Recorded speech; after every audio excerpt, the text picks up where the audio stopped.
हरे कृष्ण।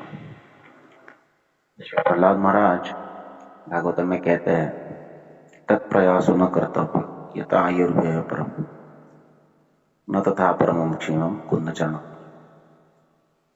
व्यक्ति को जीवन में ऐसा प्रयास नहीं करना चाहिए जिससे कि आयु का व्यय होता है, समय बर्बाद होता है और आयु जल्दी जल्दी समाप्त होती है। एक तो समय बीतने से समाप्त होती है और दूसरे पाप करने से आयु का क्षय होता है।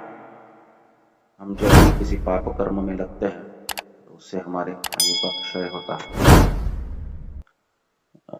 खास करके कुंती महारानी जब भगवान से प्रार्थना कर रही है तो कहती है कि गच स्पर्श क्षतायुष। कहती है कि मैंने देखा है कि किस प्रकार द्रौपदी के कच यानी केशों को स्पर्श करने वालों का आयुष्य क्षत, उनकी क्षति हुई आयु की।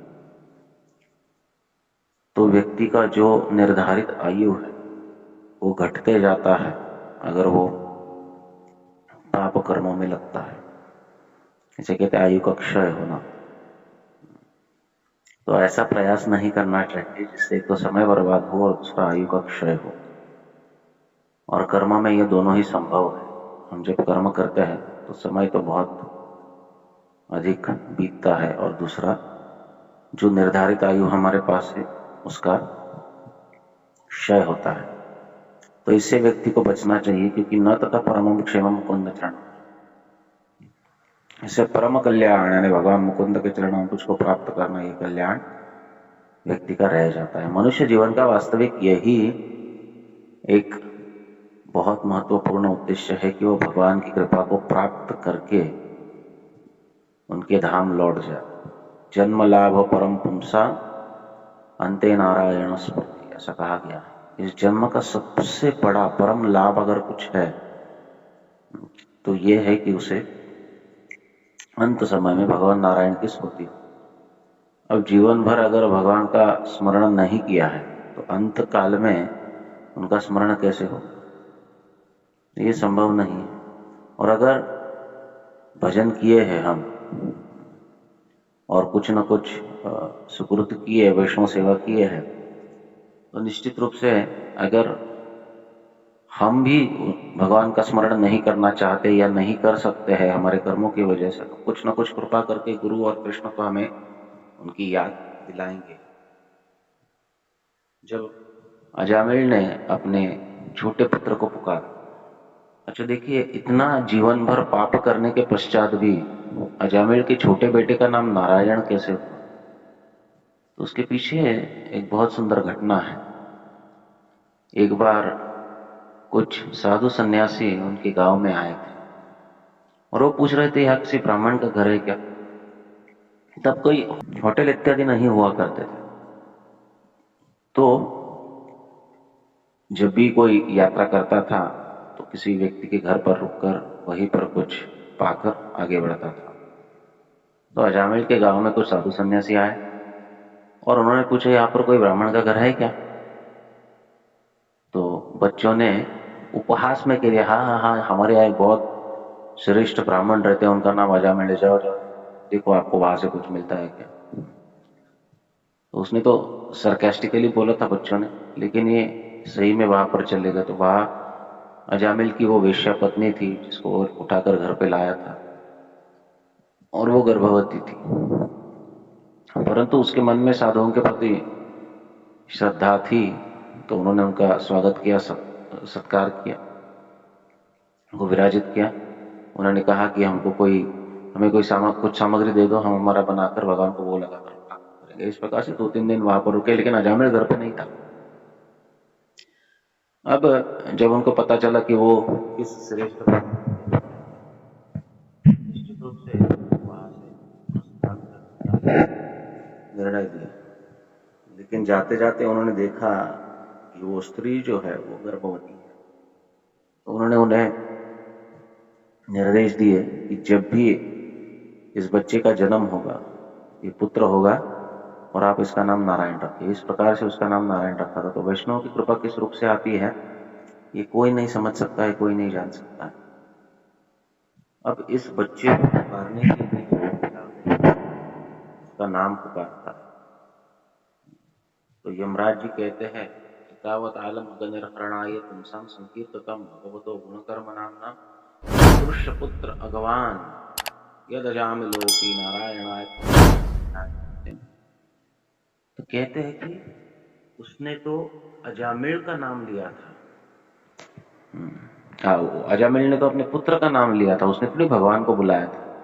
अजामिल ने अपने पुत्र का नाम लिया था नारायण, और निरपराध होकर नाम लिया था।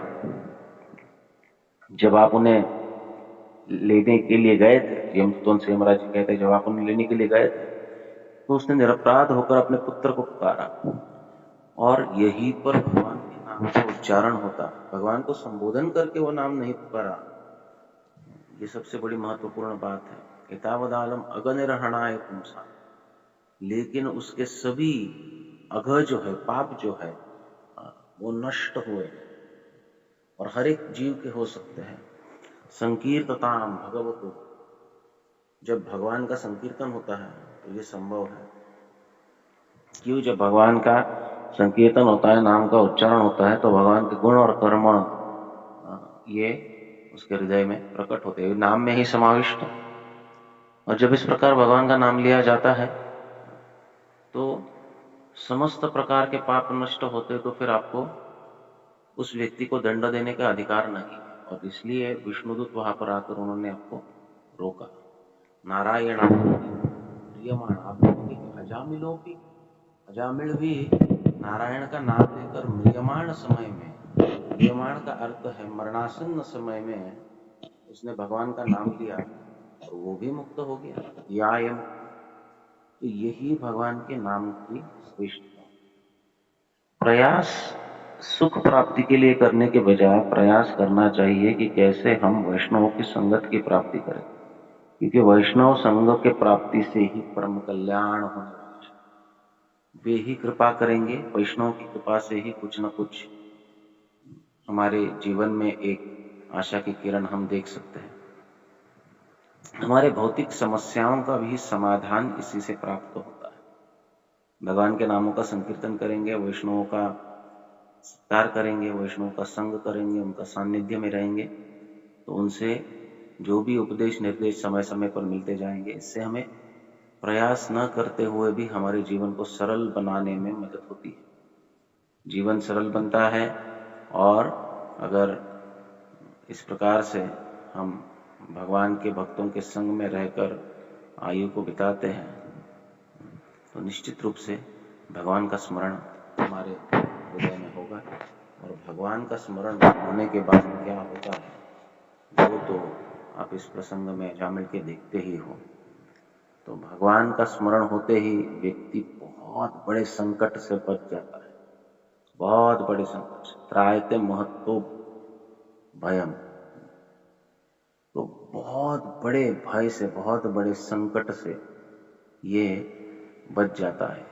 और क्या किया उसने? स्वल्पम अप्यस्य धर्मस्य, बहुत थोड़ा धर्म किया, बाकी सब पूरा जीवन उसने पाप में, अधर्म में बिताया था, लेकिन अंत में वो जो करता है व्यक्ति, उसी को महत्व प्राप्त होता है। उसने भगवान का स्मरण किया और उसकी मृत्यु से वो बच गया, उसे मुक्ति प्राप्त हुई। मुक्ति किससे प्राप्त हुई? यमपाश से मुक्ति प्राप्त हुई, और फिर उसे एक चांस मिला कि वह भगवान का भजन कर सके। इस चांस को उसने छोड़ा नहीं, इस अवधि को, इस अवसर को उसने छोड़ा नहीं। इस अवसर का उसने पूरा पूरा उपयोग किया, और फिर अंत को गत्वा भजन करके भगवान के धाम में। यही मनुष्य जीवन की सार्थकता है, और यही मनुष्य जीवन की सिद्धि है। बाकी जो कुछ भी प्राप्त करने की चेष्टा करते हैं, वो ना तो सार्थकता है, ना तो सिद्धि है, वो तो केवल बद्ध जीवन का एक बद्ध जीवन की तैयारी है, और इसका परिणाम बंधन के रूप में ही प्राप्त होगा। हरे कृष्ण।